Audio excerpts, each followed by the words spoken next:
Understanding how to trim a good foot when throwing a piece on the wheel is really vitally important to have an attractive piece that is well balanced, thin, has a aesthetically pleasing contour, and just generally have a nice overall piece.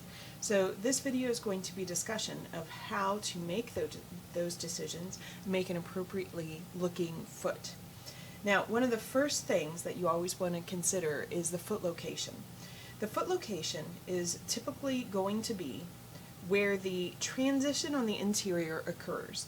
So where the transition from the horizontal to the vertical begins. Okay, so right here where my finger is, that's where the foot placement is going to be. I have some examples of some feet that are appropriate and inappropriate. So this is an example of an appropriate foot. So it's a leather hard pot that I trimmed, and you can see in this case where this transition happens on the inside, that is where the foot placement is. Now, you want to note that the wall thickness should be consistent from the top all the way through to the bottom, and then the foot thickness is also equal to the wall. So this is an example of a nicely trimmed pot.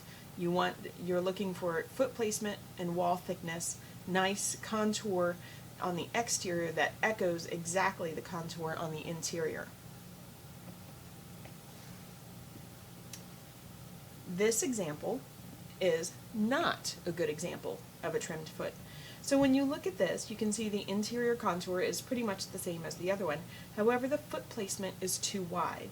So where that transition begins to happen, like right here, the foot should be in probably another ½ inch on either side. And because the foot is too wide, that causes too much width right here in the wall. And also I made this one with the foot is too shallow. So if we compare the depth of the foot, this foot has a nice depth because you can actually trim inside of it. This one is too shallow, leaving a floor that's entirely too thick. And that thickness right there is going to just add a lot of weight. And also, this is so shallow that you might not even be able to glaze the interior of the foot. The next one shows a foot that is trimmed too narrow for the bowl. So again, if we look at this transition, I would say the transition happens here, so the foot should be placed more out here, whereas the foot is placed way to the inside of that, probably ½ inch too far in. And this bowl, although it sits, would tend to be wobbly because it doesn't have quite enough support. That foot should go a little bit farther to the outside. Okay. This one, I did an angled wall because I wanted you to understand how when you have an angle on the interior, this angle should be reflected on the outside contour. So here I deliberately left an angle because I wanted to have this kind of dramatic shape, so it angles in, and then I was able to put a corner out here. And then this foot is nicely placed, I would say, for this, where that transition begins to occur, where it starts to sweep upward. That's where the foot is placed on that one. And I'll show you just a couple more now. This one is already fired.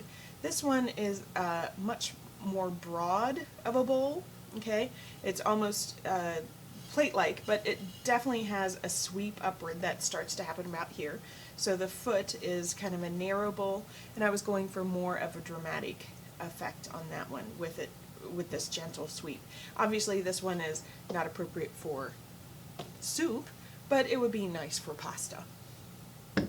And then here is another example of a bowl of a foot that's trimmed nicely. So it's got a very rounded interior, it's very, very rounded, and out here I have a kind of a nice high foot to add just, kind of a nice aesthetic as it sits off the table.